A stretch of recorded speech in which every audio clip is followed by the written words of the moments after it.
નમસ્કાર દર્શક મિત્રો, હું શીતલ મહેતા ન્યૂઝ ઓફ કચ્છમાં આપનું સ્વાગત છે।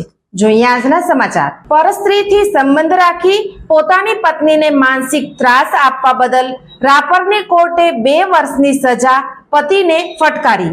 એક પત્ની હયાત હોવા છતાં 5 સંતાનના પિતા એવા આરોપીએ અન્ય સ્ત્રી સાથે સંબંધ રાખી પત્નીને માનસિક ત્રાસ આપવાના કેસમાં આરોપીને વિવિધ કલમો હેઠળ કેદ અને રોકડ દંડ કરી સમાજમાં દાખલો બેસાડતો ચુકાદો રાપરની અદાલત દ્વારા સંભળાવવામાં આવ્યો હતો।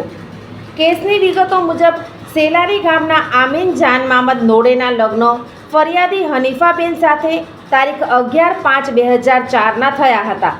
5 વર્ષ પહેલા આમીન નોડે પત્ની અને સંતાનોને મૂકી અન્ય સ્ત્રી સાથે ભાગી ગયો હતો। 4 વર્ષ પછી એટલે કે 1 વર્ષ પહેલા આમીન તે સ્ત્રી સાથે પરત સેલારી આવી રહેવા લાગ્યો હતો।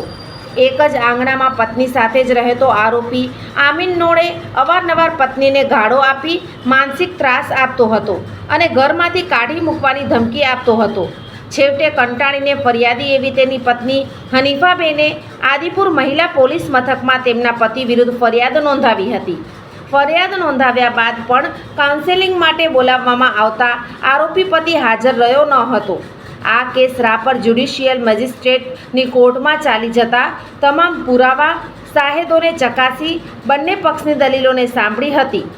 આરોપી આમીન જાન મામદ નોડેને તકસીરવાન ઠરાવી 2 વર્ષની સખત કેદ તથા ₹1000 દંડ, જો દંડ ન ભરે તો વધુ 1 માસની સખત કેદ ઉપરાંત 3 માસની સાદી કેદ અને ₹500 દંડ, જો દંડ ન ભરે તો 5 દિવસ સાદી કેદ ઉપરાંત આઈપીસીની કલમ 506(2) મુજબ વધુ 1 વર્ષની સખત કેદ તથા ₹1000 દંડ અને દંડ ન ભરે તો 15 દિવસ સાદી કેદનો સળંગ સજા કરતો સમાજમાં દાખલો બેસાડતો ચુકાદો આપ્યો હતો।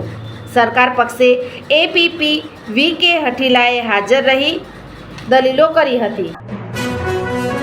સોફ Kutch power by Opal electronics, LG best shop, Vijaynagar road Bhuj, Rambagh road Adipur.